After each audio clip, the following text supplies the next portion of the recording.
tenho pensado muito, com a pandemia, tem surgido coisas novas, não exploradas no nosso movimento espírita. Essas lives é uma delas, né? Os podcasts, né? Aqui mesmo em Fortaleza, nossa cidade, a Ângela Linhares, a quem nós pedimos a equipe espiritual de vida assistência, que ela está com Covid, está doentada, tudo, está em tratamento em casa, tudo. A Ângela, uma pessoa muito querida de todo o movimento espírita do Estado do Ceará, pelas grandes contribuições que ela tem dado ao movimento espírita, contribuído com muitas casas espíritas, através das suas palestras, da divulgação. Então, a Ângela vem divulgando áudios, né? Os podcasts, como se chama hoje em dia.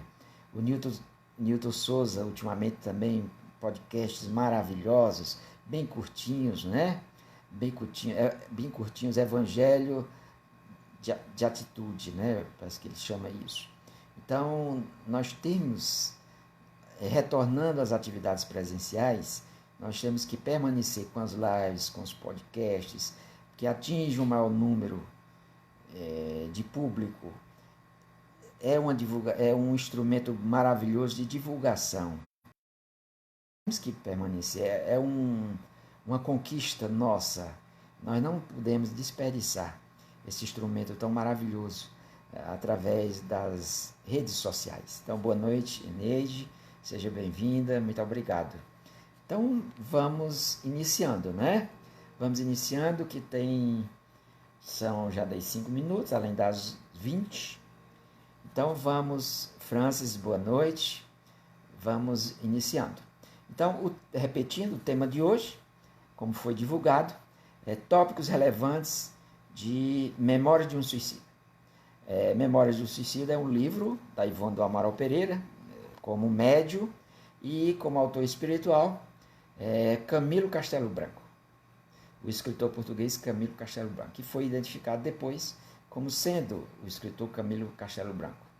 Então, inicialmente, Evangelho na Atitude.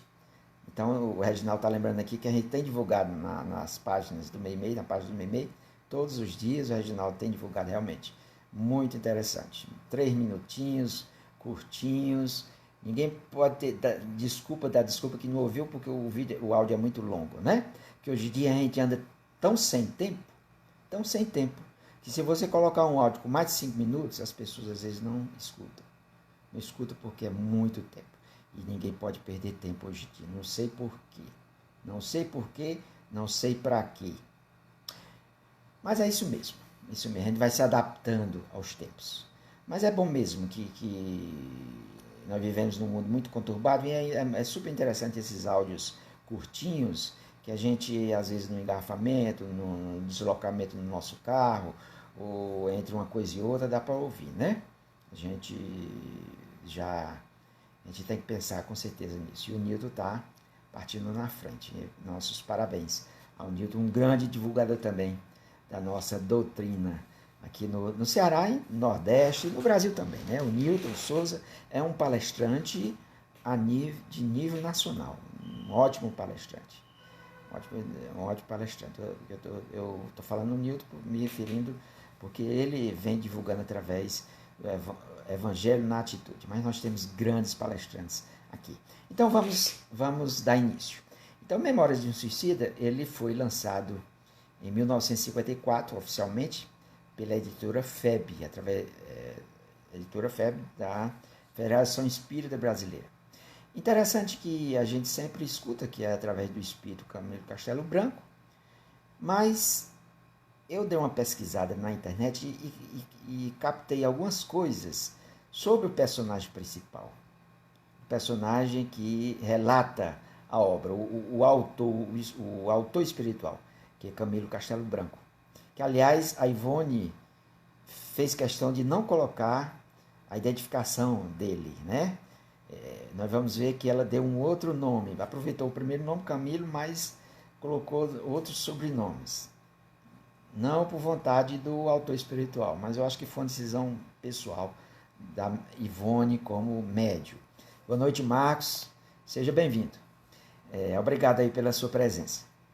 Então vamos fazer o seguinte.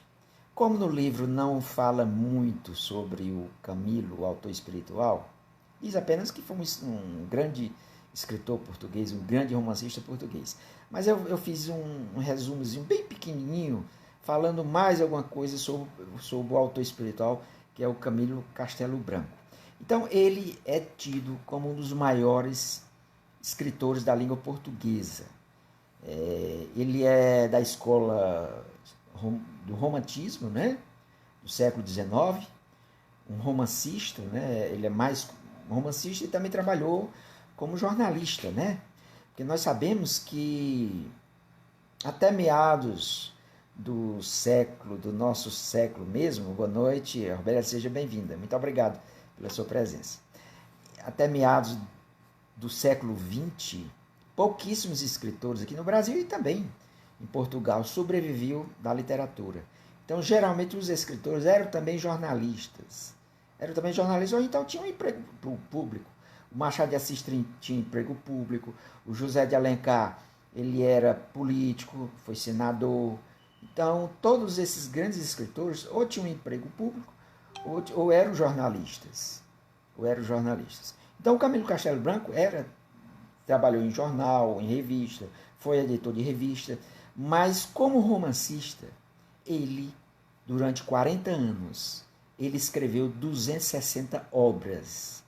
Então, é um grande escritor da língua portuguesa, tanto em número como em qualidade. Muitos estudiosos da literatura, se dedicam ao estudar o estilo de Camilo Castelo Branco. Não resta dúvida que é um grande escritor. Mas o Camilo Castelo Branco, como é que se deu? Na obra diz que ele suicidou-se, né? Então, o Camilo Castelo Branco, depois dos 60 anos, ele foi acometido de cegueira, uma cegueira progressiva, né? Foi devido à sífilis, ele sofreu de sífilis, a sífilis atingiu o nervo óptico e acabou cegando. E isso deixou totalmente em desequilíbrio o nosso Camilo. Então, isso na realidade foi um processo de anos, né? Ele chegou depois dos 60, mas isso já vinha se agravando, né? É tanto que ele ficou totalmente cego e ele teve notícia, através de um jornal português, que um dos maiores especialistas oftalmologistas de Portugal, o Dr. Edmundo de Magalhães Machado. Ele ditou, através naturalmente ou de uma secretária ou da sua esposa, uma carta para o Dr. Edmundo Magalhães Machado. Então nesta carta, eu estou transcrevendo ela aqui, e vocês vejam como ele já estava em total desequilíbrio, com ideações talvez suicidas, né? Que é uma característica de quem pratica o suicídio. Eles têm vários avisos antes e geralmente as pessoas não detectam esses avisos. E o Camilo estava dando um aviso através desta carta. Então vejamos, ele dita essa carta através talvez da sua esposa, não sei, e dirigida a esse especialista, esse oftalmologista, que ele tinha a esperança que o Dr. Edmundo de Magalhães Machado poderia salvá-lo da cegueira, né? Poderia recuperar a sua visão. Então vamos à carta. Ilustríssimo e excelentíssimo Senhor, sou o cadáver representante de um nome que teve alguma reputação gloriosa neste país durante 40 anos de trabalho. Olha o linguajar. Olha o linguajar. Sou um cadáver representante de um nome que teve alguma reputação gloriosa neste país durante 40 anos de trabalho. Chamo-me Camilo Castelo Branco. Estou cego. Ainda há 15 dias, podia ver cingir-se um dedo das minhas mãos, uma flâmula escarlate. Ou seja, uma fita vermelha nas suas mãos, há 15 dias atrás, ele conseguia visualizá-la. Depois sobreveio uma forte oftalmia que me alastrou as córneas de tarjas sanguíneas. Há poucas horas ouvi ler no Comércio do Porto, que é um jornal, né, do Porto, o nome de Vossa Excelência. Senti na alma uma extraordinária vibração de esperança. Poderá Vossa Excelência salvar-me? Se eu pudesse, se uma quase paralisia me não tivesse acorrentado a uma cadeira, iria procurá-lo. Não posso. Mas poderá Vossa Excelência dizer-me o que devo esperar desta irrupção sanguínea? Nos olhos em que não havia, até há pouco, uma gota de sangue?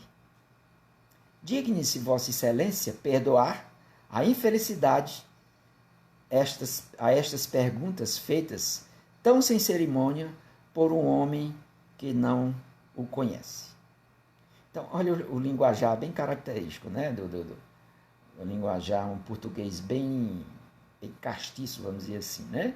Característico do século XIX. A gente vê que ele tinha um estilo literário, escrevia muito bem, né? Então, isso foi em maio. A 1º de junho, ele estava na cidade que ele morava, com a sua esposa, e ele recebe a visita do Dr. Magalhães Machado, esse oftalmologista que ele escrevera a carta. Ele visita o escritor, né? Depois ele examina os olhos e ele é extremamente diplomático. Recomenda-lhe descanso numas termas e depois, mais tarde, talvez se poderia falar no eventual tratamento. Então isso aí foi a gota d'água para Camilo. A esposa dele conduz o médico até a porta. A esposa dele, chamada Ana Plácido, conduz o médico até a porta e quando chega na porta, escutam o estampido de um revólver. Então Camilo houvera se suicidado com um tiro no ouvido direito. Então a esposa e o médico praticamente foram testemunhas do suicídio do nosso querido escritor Camilo Castelo Branco.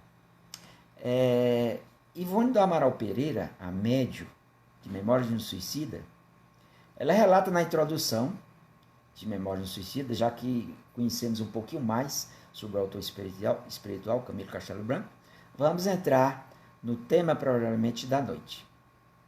Então a Ivone relata, na introdução de Memórias de um Suicida, que dentre numerosos espíritos suicidas que a procurava diariamente, com frequência, nas reuniões mediúnicas ou mesmo na casa dela. Então, ela conquistou a simpatia deste espírito que viria a ser o autor espiritual de Memórias de um Suicida. Ela começa a travar diálogos com ele, começa a ser frequente as suas visitas, e ela descobriu depois que tinha uma ligação espiritual com esse espírito, no caso Camilo Castelo Branco. Isso aí por volta de... Ela jovem, ela começou a mediunidade dela com cerca de 14 anos, né? Aliás, eu fiz uma live sobre a Ivone do Amaral Pereira. Ela começou com adolescente, exercendo a sua mediunidade. Então foi antes, ela nasceu em 1900, aí com 14 anos ela já começou a mediunidade dela. Então pouco depois, quando ela já trabalhava nas casas espíritas, ela começou a ter contato com o Camilo. Elas não sabiam detalhes sobre a vida do Camilo. Sabia apenas que ele era um romancista fecundo, realmente, com 260 obras. Você não pode dizer que ele não é um escritor fecundo, né, que produziu muito. Muito talentoso, senhor de vasta cultura, e ela se indagava como é que um cidadão, um espírito, com tanto nome na literatura, na cultura portuguesa, procurava ela, uma simples médium que nem sequer tinha concluído o que hoje equivale ao ensino médio, né? eu acho que a Ivone chegou a concluir o correspondente à 8ª série hoje, o ensino fundamental, né? O sonho dela era ser professor, fazer o normal, né? E ela nunca conseguiu, porque era muito pobre, sempre foi muito pobre. Então, ela acabou sendo convencida pelo Camilo a receber essas páginas, que seria Memória do Suicida. Então, a Ivone faz uma observação na introdução, que ela passará a chamar o personagem, o autor espiritual, como Camilo Cândido Botelho, contrariando, todavia, o próprio desejo do Camilo, que queria que ela colocasse a identidade própria dele. Eu não sei, a Ivone teve a cautela, eu não sei, ela deve ter tido os motivos delas, né? Deve ter sido orientada pelos seus mentores para não colocar a identidade verdadeira de Camilo. Ela chama Camilo Cândido Botelho. Ela deve ter tido os motivos dela, né? O Camilo, isso contrariou a vontade do Camilo. Camilo queria que ela colocasse realmente Camilo Castelo Branco, que era o nome artístico dele, como ele foi conhecido em Portugal. Mas ela passa no livro, se você olhar Memória do Suicida na capa, tem autor espiritual Camilo Cândido Botelho. E ela se refere sempre a Camilo Cândido Botelho, e a literatura espírita se refere ao personagem como Camilo Cândido Botelho. Mas realmente está provado que Camilo Cândido Botelho é Camilo Castelo Branco, o romancista português Camilo Castelo Branco, a sua verdadeira identidade. Então, a leitura completa desta obra é um caminho de reconstrução para os arrependidos. Há sempre a esperança, porquanto a reabilitação é possível. Deus é um Pai de infinita bondade e misericórdia. Deus é um Pai maravilhoso. A tia Carmen gostava de sempre lembrar que Deus não é o padastro, né? É um Pai amoroso, que sempre nos dá a oportunidade. E chama a atenção, nesta obra, Memória do Suicida, a introdução. Começa logo marcante a introdução do livro. Na introdução, é assinada pela médium, 4 ou 5 páginas, né? Alertando, dando como a questão do personagem, do autor espiritual, como foi que ela conheceu, coisas desse tipo, bem elementares, né? Mas na segunda edição do livro aparece uma outra introdução, além dessa Ivone do Amaral Pereira, da médium, do mentor, um dos mentores da Ivone do Amaral Pereira, que é o Leon Denis. E o Leon Denis tem estudos dessa obra que apontam o Leon Denis como o verdadeiro coautor da obra, porque só foi possível a publicação dessa obra, daqui a pouco a gente vai ver por quê, depois que o Leon Denis fez a revisão. O Leon Denis fez a revisão, aí foi possível a obra ser publicada.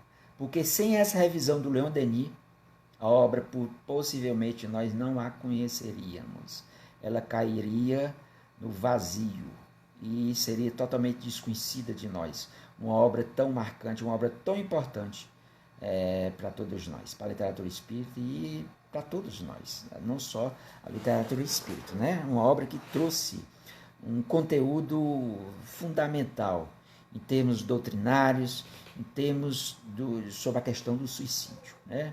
Uma obra assim basilar.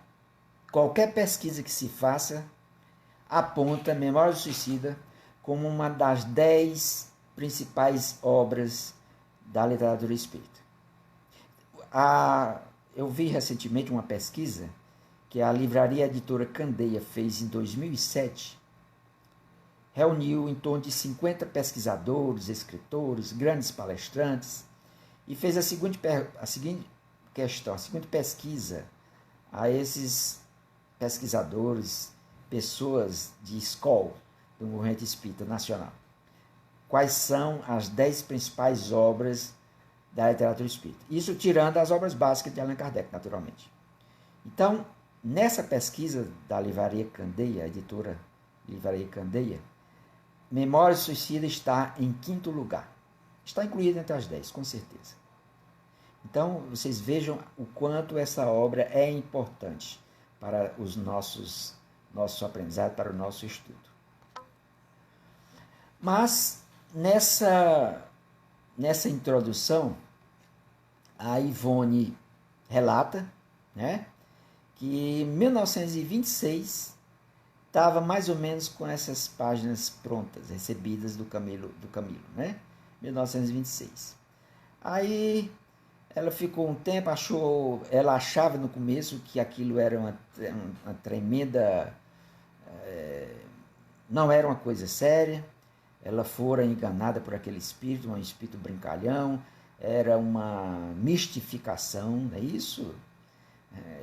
É uma pecha, que persegue principalmente os médios iniciantes.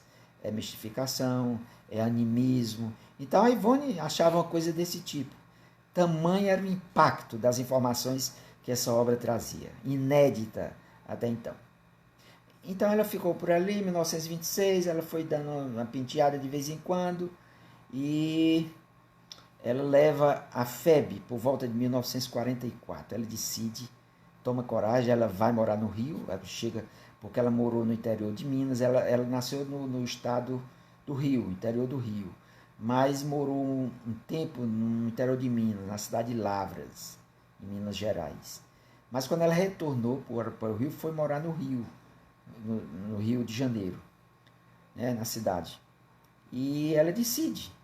Nas primeiras visitas que ela fez à Federação Espírita Brasileira, ela começou a frequentar os grupos de estudo, fez amizade com algumas pessoas e aconselharam ela a procurar um dos diretores responsável pelas publicações dos livros, que era o Manuel Quintão, que depois se torna presidente da FEB, a publicar o livro.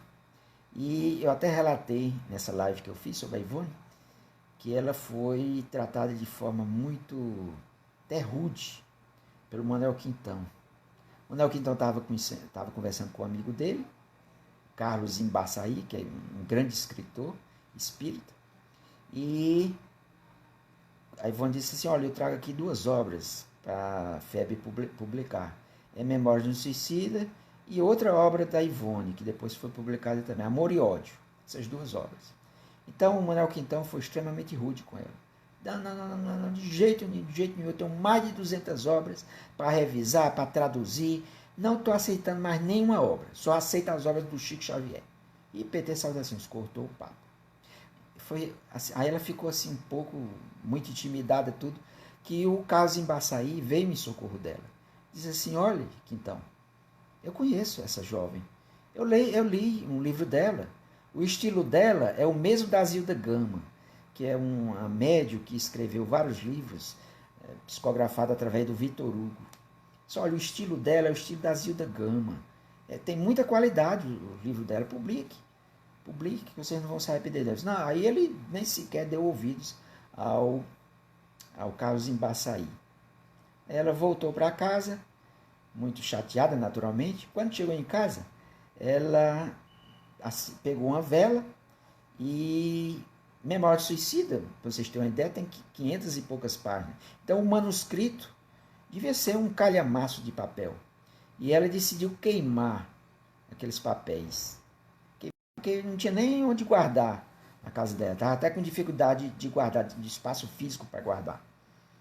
E quando ela acende a vela para queimar os manuscritos, um braço com a mão assim muito alva se materializa e segura na mão dela e diz assim: não queime, aguarde, não queime. Aí pela voz ela recordou-se que aquela voz era de Bezerra de Menezes, um dos mentores dela. Ela guarda, segue o conselho de Bezerra, guarda os manuscritos. E um belo dia, num trabalho de receituário no Centro Espírita de Lavras, em Minas, onde ela estava morando, ela se depara com a presença de Leon Denis. Aí Leon Denis diz assim: você sabe aquele livro sobre suicídio? chegou a hora da gente revisar e publicar essa obra. Do jeito que está, não está bom. A gente tem que revisar. Aí a Ivone disse assim, tá bom, eu agradeço ao irmão, eu vou dar uma olhada. Na próxima semana a gente começa a revisão. Ele disse assim, na próxima semana não, agora. Vamos começar agora. Ela parou o trabalho que estava fazendo. Naturalmente, ele reservou aquele dia, aquela hora, para começar esse trabalho de revisão. E o fato é que foi o Leon Denis revisou junto com ela, com o médium, revisou o trabalho, e quando o trabalho estava totalmente revisado, ela tentou novamente junto à FEB, e não conseguiu ainda, porque falou com o presidente da FEB, diretamente com o presidente da FEB, amigos levaram ela, falar diretamente com o presidente, como se diz aqui no Ceará, não falou, foi falar diretamente com o dono dos porcos, né? Como a gente diz aqui no Ceará. Falou com o presidente da FEB, foi muito bem recebida, tudo. E o presidente da FEB disse assim, ela leva o manuscrito, né? Ela, coitada pobre, não tinha maiores condições. Aí o presidente da FEB disse assim, olha, nós temos aqui uma regra, para facilitar a revisão da obra, você tem que trazer datilografada em espaço 2. A coitada de Ivone não tinha máquina de escrever. Ela voltou, eles não têm condição, deixa aí. Aí ficou mais um tempo, alguns anos, até que um sobrinho deu de presente a ela a máquina de escrever. Ela pagou alguém para datilografar, que naturalmente ela não sabia datilografar. Datilografaram em espaço 2, foi aí como foi publicada. Você vê o martírio, né?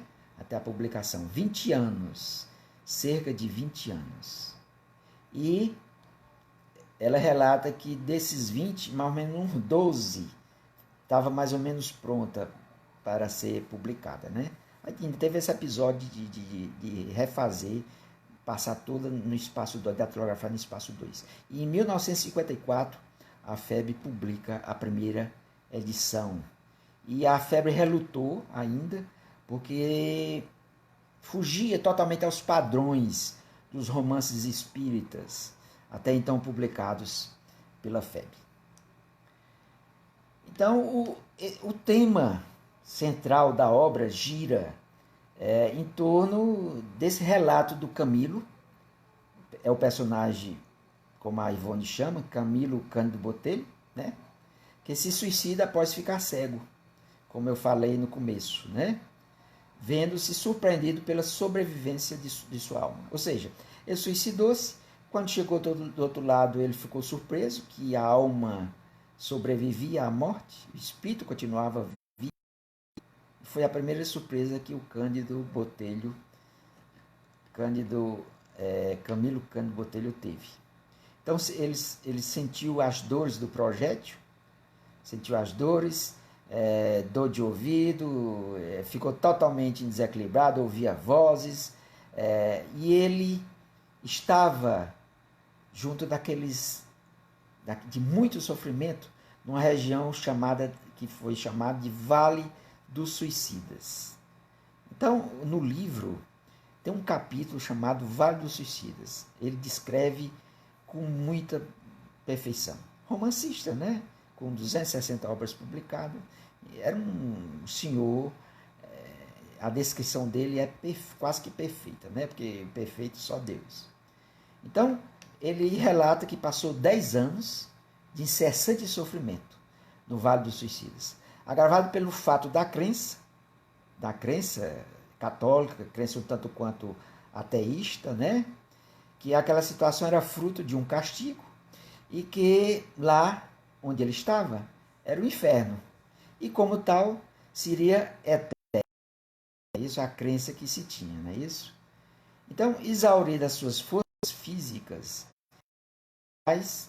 em extremo estado de miserabilidade mental, ele é socorrido pelos servos de Maria e levado ao Hospital Maria de Nazaré, localizado nessas zonas próximas ao Vale dos Suicidas. Então, esse hospital é relatado no livro com detalhes, descreve como é o hospital. Ele é mantido por Maria de Nazaré, mãe de Jesus. Aliás, esse capítulo de Memória do Suicida. Só uma aguinha aqui, por favor. Vou botar aqui mais próximo, que estava muito longe. E como eu sou um tanto quanto desastrado, eu tenho medo de virar água aqui por cima de tudo. Aí acho que eu não vou virar. Então,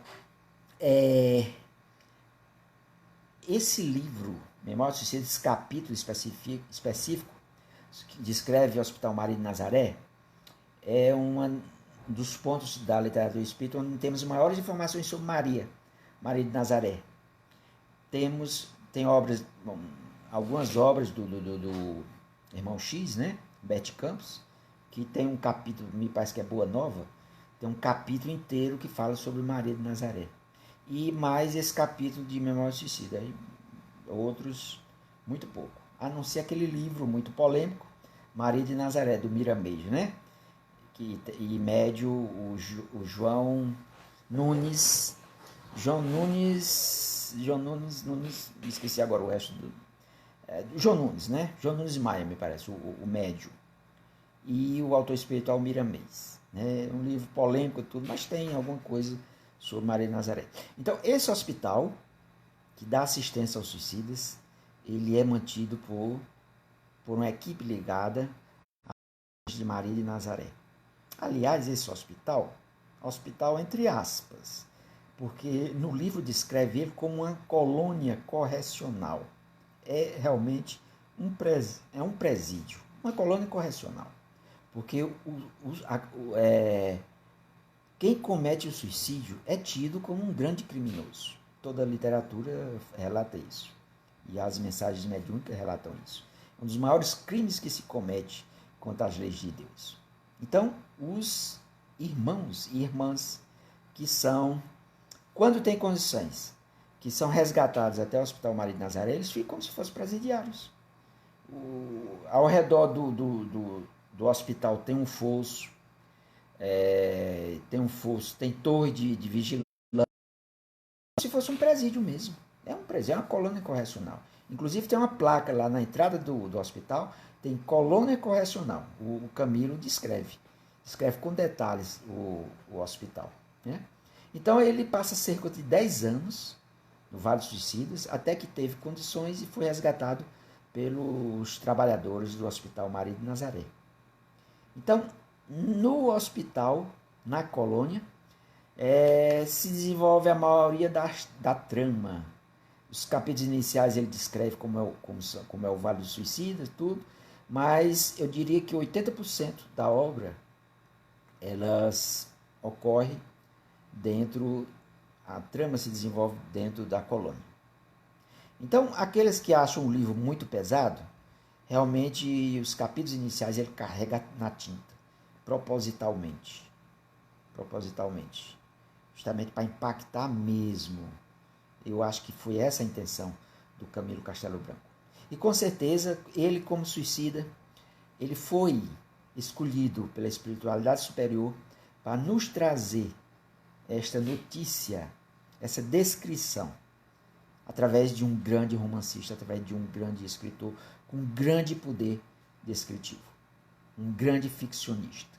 Só que essa obra não é uma obra de ficção. E ele deixa bem claro em suas páginas.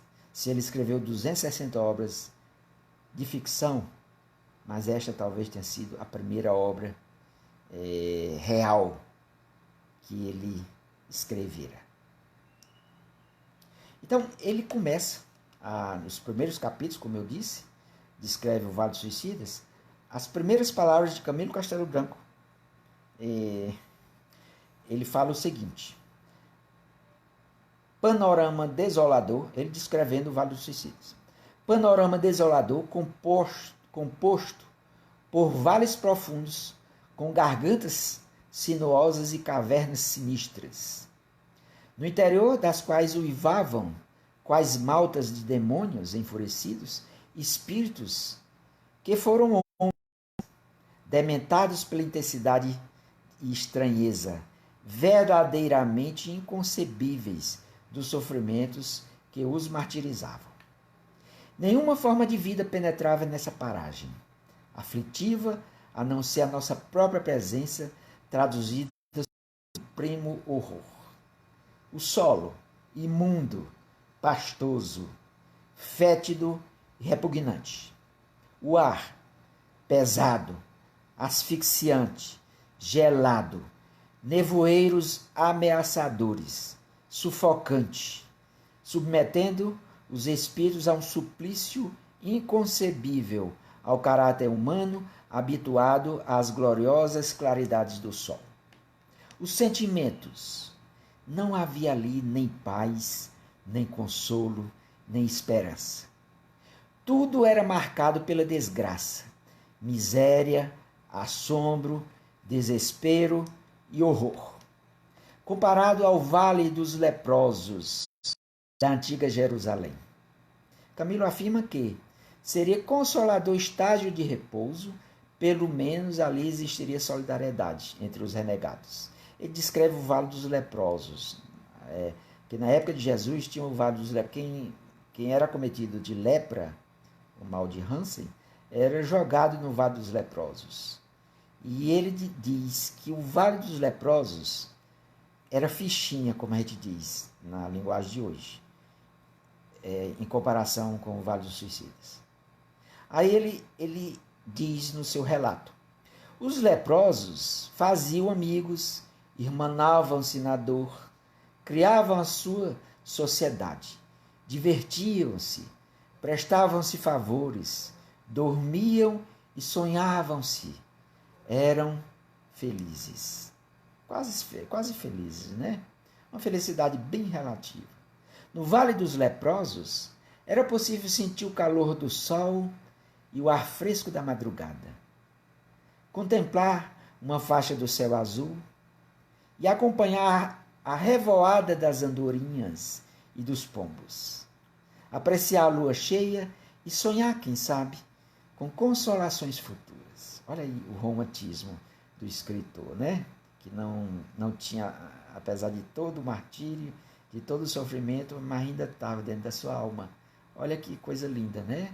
No Vale dos Leprosos era possível sentir o calor do sol e o ar fresco da madrugada, contemplar uma faixa de céu azul e acompanhar a revoada das andorinhas e dos pombos, apreciar a lua cheia e sonhar, quem sabe, com consolações futuras.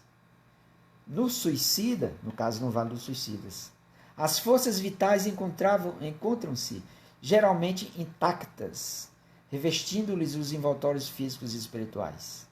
Então, é um dos problemas sérios do suicida, é que geralmente ele se suicida, ainda teria algum de vida física, então eles ainda estão com um tanque de combustível, com uma quantidade razoável de combustível, ou seja, de fluidos vitais.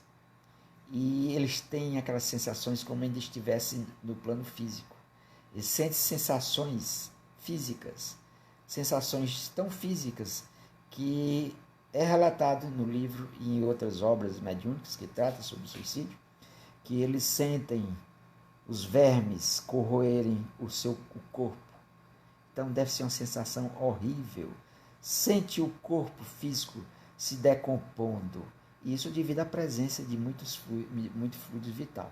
Então, ele relata, o Camilo, que para que ele possa ser ajudado é preciso exaurir essa força vital. Enquanto isso não acontece, o infeliz fica aprisionado ao corpo físico, acompanhando sua deteriorização e revivendo o ato do suicídio. Então, como eles ainda ficam ligados ao corpo físico, devido à presença de fluido vital, quem se suicidou através de tiro sente a dor do tiro no ouvido, no peito, na parte do corpo físico onde foi. Tem deles que diz que se foi no peito, fica vendo constantemente o sangue jorrar do peito, do coração. É uma coisa horrível. Isso devido à presença do fluido vital, que ainda fica ligado ao corpo físico. Ou seja, eles só vão poder se libertar, mais ou menos, e receber socorro quando esse fluido vital é todo queimado. E isso pode durar anos, como no caso do Camilo, que ele passou em torno de 10 anos no Vale dos Suicidas. Então, o Camilo faz a seguinte advertência: não os convido a crer. Ou seja, nessa história que ele está relatando. Se você não quer crer, tudo bem, não faço questão que você creia. O além-túmulo acha-se longe de ser a abstração que supomos na Terra. Ele é simplesmente a vida real. Vida intensa a se desdobrar em modalidades infinitas, dividida em continentes e falanges, como a Terra é dividida em nações e raças, dispondo de organizações sociais, educativas, a servirem de modelo para o progresso da humanidade. Periodicamente, singular caravana visitava esse antro de sombras à procura daqueles cujos fluidos vitais, arrefecidos pela desintegração completa da matéria, persistissem a locomoção para outras camadas do invisível. Ou seja, frequentemente, Camilo relata que uma caravana, que era da turma lá de Maria, do hospital, né? Maria de Nazaré, visitava eles e via, fazia uma inspeção para ver aqueles que já tinham consumido mais ou menos o fluido vital e estavam aptos a ser socorridos. Isso era frequente. Olha que trabalhão, né? Que trabalho de amor que esse povo não dispendia. Então, o Camilo, na qualidade de romancista, de grande, das qualidades que ele detinha ainda, apesar dos pesares, ele observava, descrevia como eram esses trabalhadores. Então, o pessoal era da legião dos servos de Maria, não é isso? Então, ele supunha tratar-se de um grupo de homens, mas eram sim espíritos. Ele achava que eram encarnados, né? Tamanha a realidade que aparentava para ele. Mas ele chegou à conclusão que eram espíritos. Ou chegou à conclusão, ou alguém disse para ele. Vestiam branco e traziam ao peito uma cruz azul celeste, o símbolo, né? Senhoras também faziam parte da caravana. Então essa caravana tanto tinha homens como mulheres. Apresentavam-se caminhando nas ruas lamacentas, um a um. Então, aquelas ruas do Vale do Suicida eram lamacentas, como ele está dizendo aqui. Vinham precedidos de um grupo de lanceiros, que formavam um cordão de isolamento protegendo-os dos ataques da turba. Esses lanceiros eram seguranças, que eles chamam de lanceiros. Essa equipe de socorro ia na frente e atrás vinha um grupo de lanceiros, de seguranças, impedindo que aquela turba mais violenta atacasse os irmãos, né? É lógico que eles tinham como se defender, mas como eles tinham que aparecer para aqueles espíritos dementados, aqueles espíritos que precisavam de assistência, então eles tinham, por técnicas especiais, eles faziam com que o perispírito deles ficasse mais pesado, mais fluídico, menos fluídico, aliás, né? Para que conseguisse visualizar. Então, uma forma de se defender dessas turbas era manter o perispírito deles mais tênue, que não era visível para aqueles espíritos pesados, que estavam pesados, ligados à matéria, até, bem materializados ainda, né?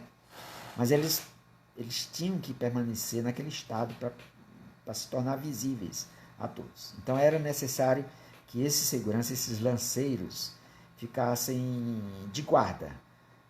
Qualquer eventualidade eles agiam. E às vezes usa da energia mesmo. Usa da energia. Não vamos confundir usar a energia com a violência. Se bem que é uma linha bem tênue. Mas com certeza eles conseguem manter essa linha bem tênue, né? Entre a violência e a energia. Deixa eu ver se entrou mais alguém que eu não dei boa noite.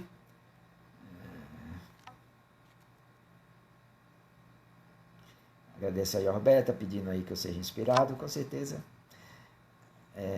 Vamos ver se a espiritualidade tem condições de me ajudar. esse instrumento tão imperfeito que eu sou. Mas vamos em frente.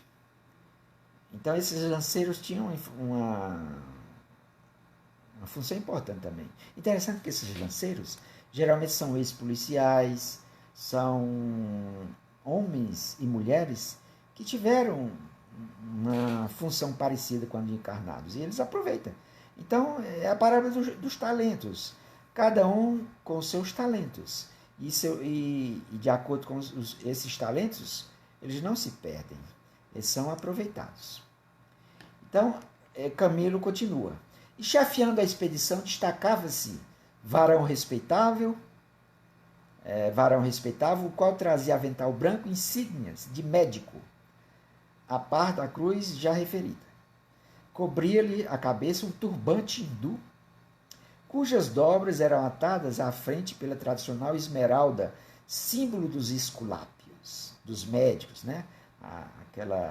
Ele tinha o símbolo, a pedra verde, né? Que é o símbolo dos médicos, tudo, a cruz azul no peito, era o chefe.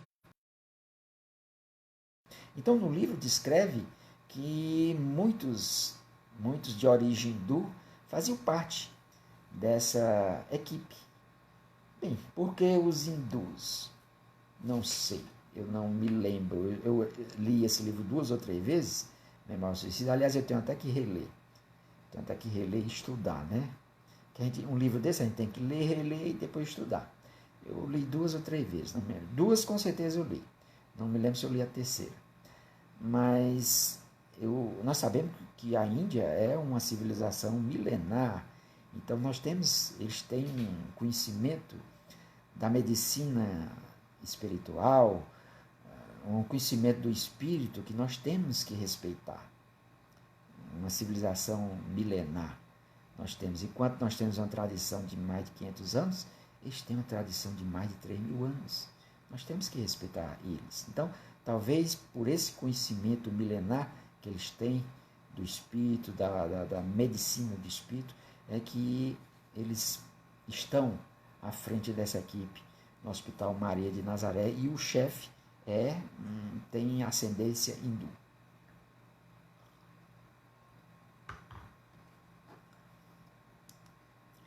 Então, os socorridos eram conduzidos em macas, protegidos pelo cordão de isolamento dos lanceiros e abrigados em veículos brancos leves, burilados em matérias habilmente laqueadas e puxados por formosas parelhas de cavalos também brancos. Então, um veículo bem leve, puxado por, me parece que 12 parelhas de cavalo, né? Ele relata com detalhes isso aí, né? Então devia ser um veículo muito bonito. E eram socorridos aqueles que estavam em condições, né? Antes faziam uma inspeção para saber aqueles que já tinham consumido mais ou menos o fluido vital e tinham condição de ser levado ao hospital. Antes disso, não tinha como atendê-los. Quer dizer, eles não ficam entregues, não ficam à míngua. Eles ficam assistidos, tudo. Aqueles que estão em desequilíbrio, eles têm processos magnéticos que aplicam tudo, socorrem, e vão administrando isso até ter condições de serem socorridos. E numa dessas inspeções, o Camilo foi socorrido, levado para o Hospital Maria de Nazaré.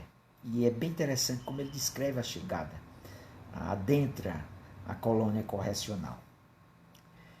Então Camilo, ao chegar no Instituto Maria de Nazaré, localizado no plano espiritual, sua organização de trabalhadores, departamentos, sua tecnologia nos encantam enormemente. Então, aparelhos que só chegariam ao mundo material décadas posteriores já eram realidade na colônia espiritual final do século XIX, começo do século XX. Então, ele descreve, ao entrar na colônia, tinha um fosso circulando a muralha e uma ponte levadiça baixa, e o veículo passa. Depois que o veículo passa, essa ponte levanta, né? Passa aqueles castelos da Idade Média, né? que tinha esse sistema de defesa.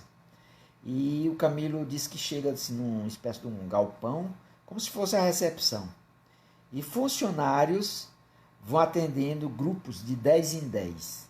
E aí, quando começa esses aparelhos, ele relata um aparelho que, assim, tipo um disco, que pegava as fotos. Eu acho que processos que hoje nós fazemos, tudo, eles já faziam isso. A tecnologia, segundo dizem, eles estão há 100 anos na nossa frente. Então, rapidamente, esses 10 eram atendidos, eram catalogados, eram matriculados, e depois de feito essa parte burocrática, eram matriculados, recebiam um número, tudo, aí eles entravam e iam para outro departamento, o hospital propriamente disso, onde eles iam ficar internados. Mas antes eles passavam por essa espécie dessa recepção, né? Onde eles eram identificados. E nessa identificação tinha um nome, o nome de encarnado, o motivo, a causa do suicídio, como foi, se foi por tiro, se foi por enforcamento, era tudo detalhado, né? Então, bem interessante. E a tecnologia admirável, descrita pelo Camilo com muita maestria, né? A qualidade de escritor sempre presente no seu relato, não é isso? Quem não leu ainda esse livro, eu o aconselho. É uma obra clássica que merece realmente a nossa atenção. Então, aí o Camilo, ele fica fazendo o tratamento, então ele relata os cursos que ele fez, palestras, as missões, estudos, conversas, trocas de experiências entre eles, tudo. Então, tudo isso são instrumentos de engrandecimento de todos, e todos se dedicam e fazem descobertas íntimas pessoais, cada um. Então, tudo isso é um aprendizado, né? Então, o tempo passa e todos se sentem úteis e necessários. Então, conhecer suas trajetórias, suas experiências e a certeza constante de que todos os espíritos estão em evolução, coisa que o Camilo não tinha ainda esse conhecimento, pelo menos patente, né, de forma patente, todos são devedores e não existe nenhuma vítima de forças externas. Se somos vítimas, os algozes, se somos vítimas, fomos algozes no passado, ou algozes de nós mesmos no presente. Então, Camilo, grande escritor português, inteligência de destaque na Europa e no mundo na época, nos conta os pormenores de sua trajetória nesse Instituto Maria de Nazaré. Suas conversas com doutores de Canalejas. O Canalejas, Roberto de Canalejas, era um médico que ele é personagem de algumas obras da Ivone do Amaral Pereira, de outras obras, né? A Ivone relata, aliás, era um dos mentores da Ivone. Além do Charles, Roberto menos, Roberto de Canalejas. Me parece que numa das existências ele fora marido da Ivone do Amaral Pereira. E a Ivone provocou o suicídio dele. Então ele era tido como uma pessoa... A Ivone relata que era grande devedora dele, justamente por isso, né? E ele era uma pessoa muito melancólica, sempre muito melancólica. Então ele trabalhava no Hospital Maria de Nazaré, talvez pela experiência de suicida que fora, e como médico também, né? E ele conversava muito com o Camilo, trocava muitas ideias com o Camilo, o Roberto de Canalejas. Ele tinha origem espanhola. Então, essas palestras, também com os diretores da colônia, com os instrutores, andanças nos departamentos. Então, tudo isso ele relata com detalhes na obra, né? Dessas conversas do Camilo com o Dr. Roberto Canalejas, onde este último destaca suas dívidas mais íntimas, seus medos, seus amores e suas dificuldades, nos leva a compreender que todos, indistintamente, trazemos em nossa alma segredos e desajustes os mais severos possíveis. Então é uma verdadeira... Daí a importância que Sócrates recomenda, que tinha lá no dístico do portal de Delfos, né? Conhece-te a ti mesmo. É um exercício que nós temos que fazer. Então, o mergulho em suas histórias de vidas anteriores, o momento exato de relembrar essas vidas pregressas, momento em que Camilo revê o passado e suas vidas anteriores. Isso faz parte do tratamento de Camilo. Então, a existência de Camilo no momento do apedrejamento de Jesus, uma das existências de Camilo, veja aí que coisa, né?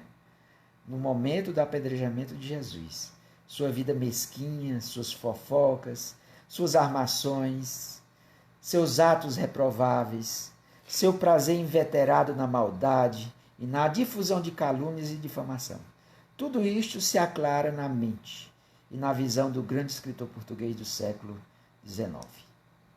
Mas o que nos chama a atenção na história de Camilo Cândido Botelho, como a Ivone o batizou, são suas vivências no século XVII, quando a obra nos leva a conhecer todas as atitudes insanas para se casar com sua prima Maria Magda. Era uma prima dele, que ele se apaixonou perdidamente por essa prima. E ele era pobre, ele era de origem nobre, mas era pobre, o Camilo, né? O personagem na época do Camilo.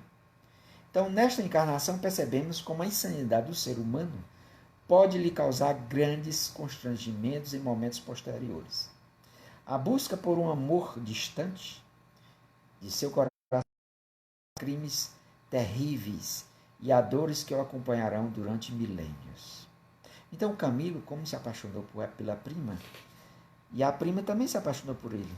Só que surge um comerciante muito rico, por sinal brasileiro, e essa prima, muito prática, decide se casar com esse comerciante muito rico. E, naturalmente, o Camilo fica arrasado. Só que, em vez dele superar essa desilusão amorosa, ele promete vingança ao casal, à prima e ao marido da prima. E é aí onde ele praticamente estraga a sua vida presente, essa vida presente e as futuras, através dessa existência.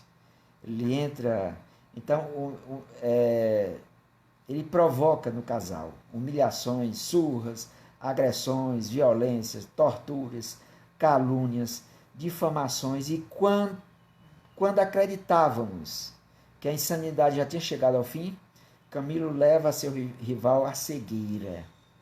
Tudo isso leva o marido de Maria Magda ao suicídio, ao se sentir um verdadeiro estorvo para sua esposa e para os seus filhos, recorre ao autocídio. Olha aí, a raiz do problema. Por que Camilo cegou no século XIX, nessa reencarnação com Camilo? Ele provocara a cegueira do marido dessa sua prima no século XVII. Como que ele provocou? Quando ele perdeu a Maria Magda para esse comerciante, ele decide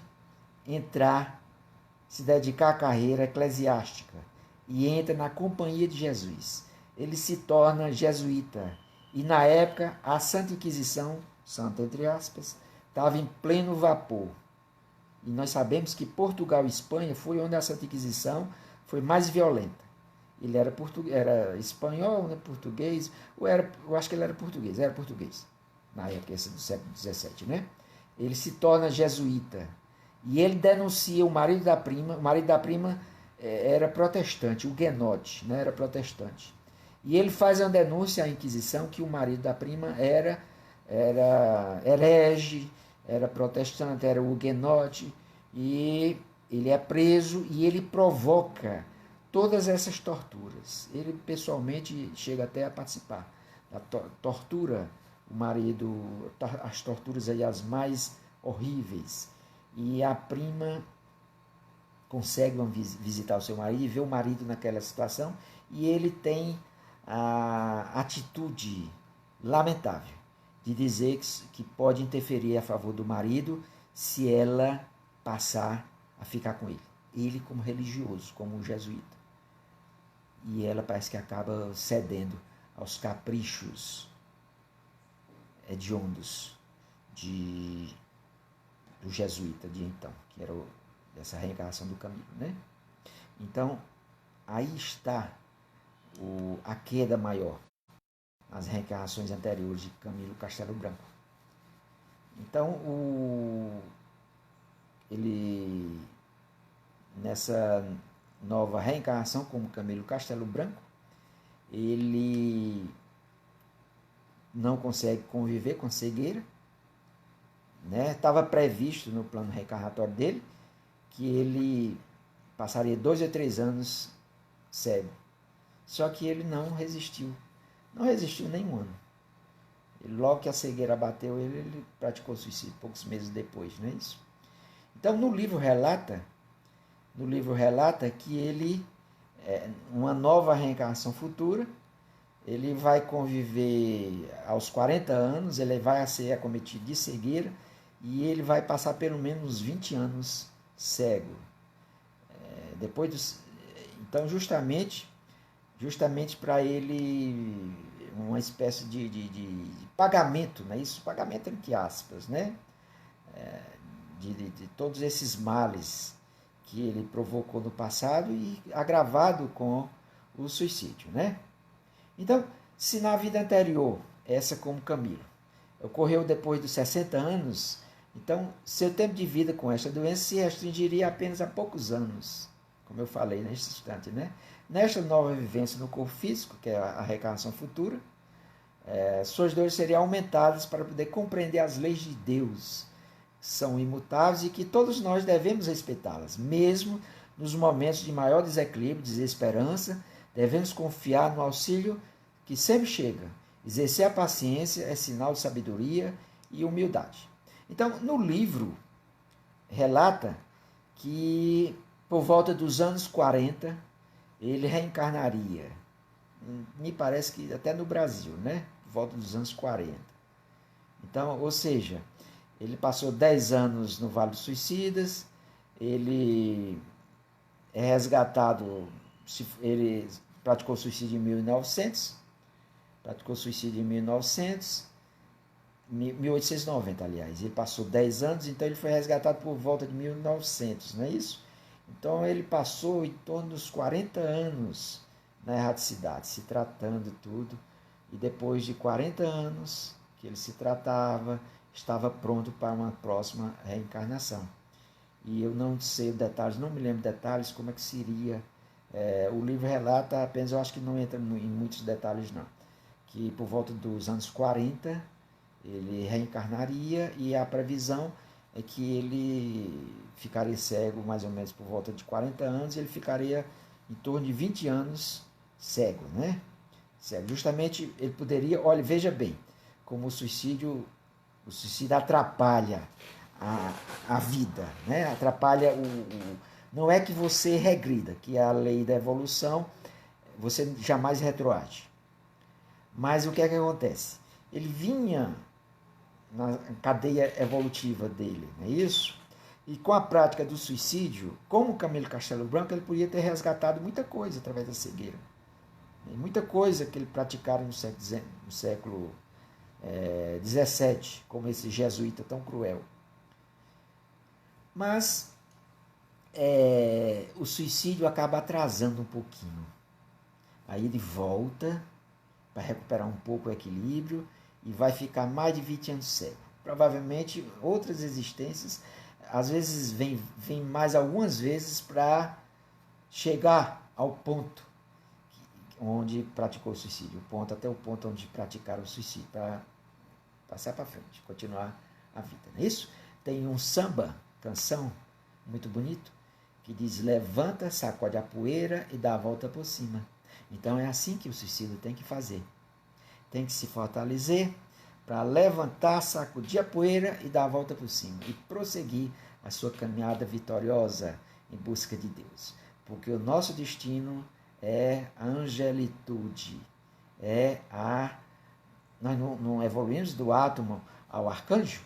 Então, caminhando para o final,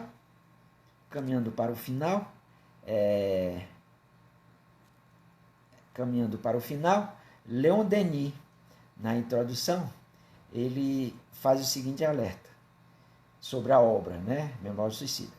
Entrego ao leitor, pela segunda vez, foi a segunda edição, né? Pela segunda vez, tal como foi recebido dos maiores, a humildade de Leon Denis. Entrego pela segunda vez, tal como foi recebido dos maiores. Maiores do que ele, né? Que me incumbiram da espinhosa tarefa de apresentá-la aos homens. No entanto, não lhe alterei nem os informes preciosos, nem as conclusões que respeitei como labor sagrado de origem alheia. Ele não interferiu na autoria do Camilo Castelo Branco.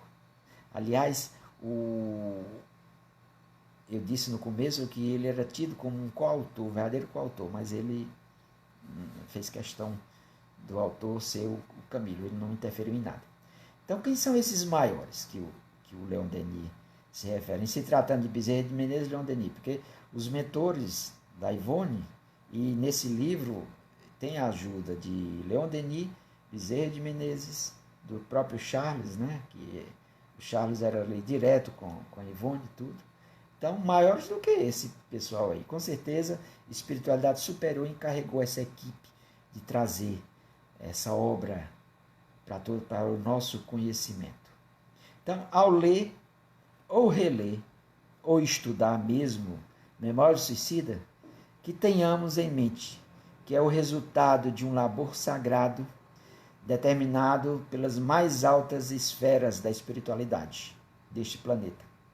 Meditemos profundamente sobre cada uma das lições aqui contidas em Memórias Suicidas e empenhamo-nos a aplicá-las em nossas vidas. Então, que Jesus nos abençoe a todos, nos ilumine sempre e que nessas horas de desânimo, nessas horas em que, porventura, não valorizemos mais a vida, que achemos que a vida não é a solução, a continuidade da vida, que algum anjo possa nos intuir, algum anjo, encarnado ou desencarnado, possa nos mostrar que somos espíritos imortais, que somos espíritos eternos, que somos projetos de Deus, espíritos ainda imperfeitos, mas espíritos perfectíveis. Uma bela canção do Movimento Espírita não diz que um dia seremos anjos? Então, se somos espíritos perfectíveis, um dia seremos anjos. Seria muito mais cômodo para Deus criar, como a tradição cristã acredita, pelo menos a maioria das religiões cristãs, que somos criados no momento do nascimento. A nossa alma é criada no momento do nascimento. Seria muito mais cômodo para Deus. Mas Deus nos criou. O princípio elementar, o princípio espiritual elementar, desde o átomo até o arcanjo. Vamos evoluindo. Ontem, na brilhante live feita pelo Nilton de Souza, ele nos alertava que somos espíritos eternos, que não somos propriedades próprias. Nós não somos donos de nós próprios. Nós não somos donos do nosso espírito. Nós pertencemos a Deus. Então, se não somos donos do nosso espírito, se nós pertencemos a Deus, não é nosso direito praticar o suicídio, não é nosso direito praticar o aborto, porque nós não somos donos de nós próprios, de nosso espírito. Se não somos donos do nosso espírito, quanto mais do nosso corpo físico. Nós somos fiéis depositários do nosso corpo físico e por isso temos que cuidar muito bem dele.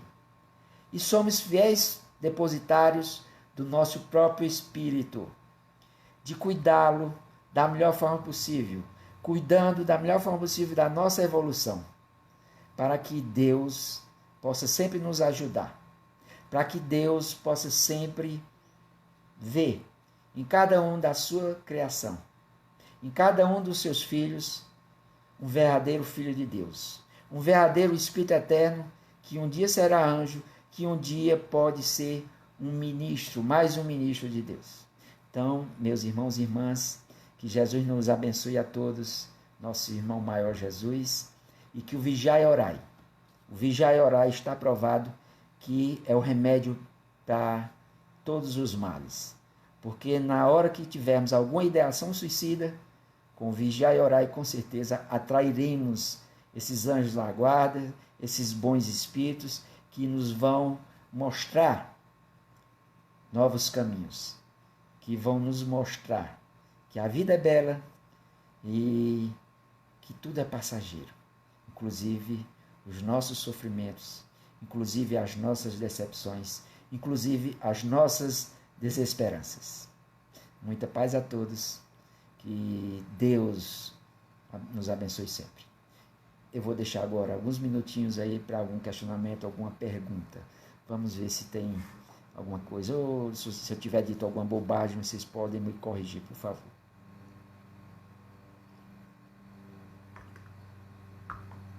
Vamos ver aqui.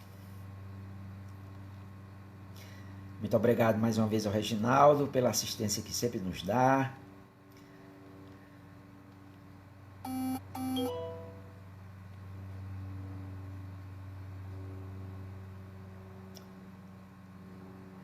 Mônica, obrigado pela presença, Mônica. Obrigado, Eneide. Obrigado, Marcos. Francis. Muito bom, Alain. Maravilhoso mesmo. Vou começar hoje, já que terminei Paulo Estevam. Maravilhoso também. Boa noite. Opa. A Francis está dizendo que terminou Paulo Estevam, uma obra maravilhosa. Uma obra maravilhosa. Vamos fazer o propósito de sempre ler uma grande obra, pessoal. Não precisa pressa. Para que pressa? Para que pressa? Vamos fazer é o seguinte, eu faço um planejamento de leitura. Eu tenho um aplicativo no celular, posso até passar para vocês esse aplicativo. E eu vou controlando as minhas leituras. Nesse aplicativo, tanto eu controlo o que eu estou lendo, como faço um planejamento de leituras futuras. Aí, à medida que eu vou lendo um livro, eu vou tirando desse planejamento, entendeu? É a forma de você controlar. Então, o bom é você sempre estar lendo alguma coisa boa, alguma dessas obras. Que aí você adquire o hábito. Então, o hábito funciona muito com a gente. Tem até um best-seller chamado O Poder do Hábito, né? Me parece que é um livro em capa amarela, best-seller há muitos anos, tudo ainda está como best-seller. É de um autor americano chamado O Poder do Hábito. Então, nós ainda funcionamos muito em torno do hábito. Então, você adquirir hábito de leitura é extremamente benéfico. Aliás, eu queria, até para ter falado, mas é muita coisa, o Camilo Castelo Branco, ele me deu uma contribuição nesse hábito que eu tenho de leitura. Eu sou um leitor voraz. Quando eu era adolescente, comecei a ler e não parei mais. Então, eu tinha uma professora na 6ª série que ela passava todo bimestre, ela passava um livro para a gente ler. Aí fazia aquele resumo, respondia aquelas perguntas, não é isso? Você pegava um cadernozinho, caderno de uma matéria que chamou hoje, né? E você fazia um resumo, dava para ela um resumo do livro, da história.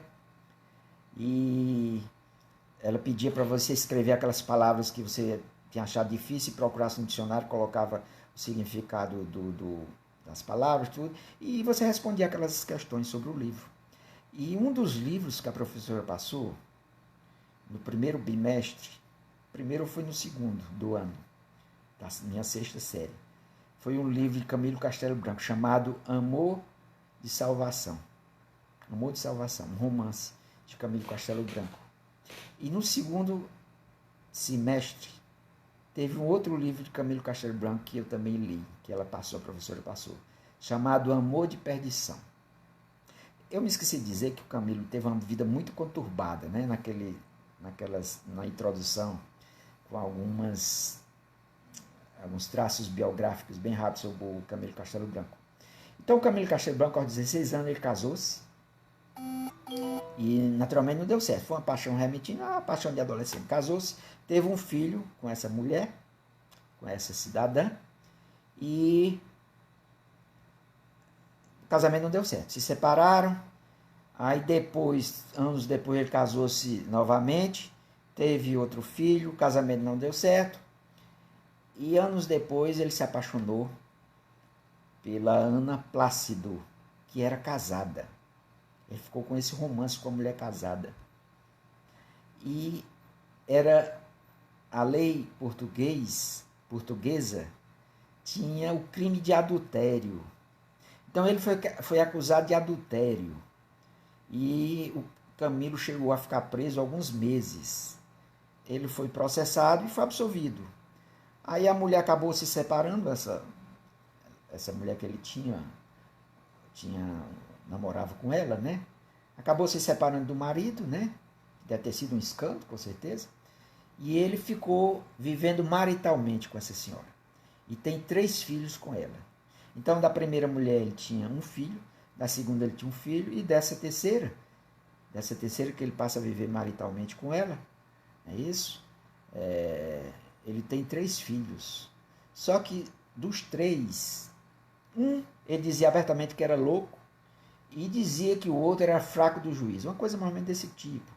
Então talvez ele fosse hoje, com os conhecimentos que nós temos hoje, talvez o menino fosse autista, fosse especial. Ele dizia que o menino era fraco da bola. Então, 2 filhos.